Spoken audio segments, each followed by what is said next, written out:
Assalamu alaikum and welcome to another episode of Health Talk, a series of breast cancer awareness.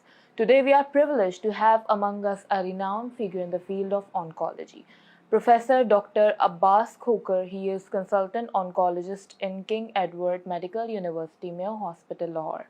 He has extensive experience in treating, diagnosing, and researching about breast cancer. He will be sharing his expertise, addressing common misconceptions, and providing valuable information that makes a difference in the lives of those who are affected by this disease.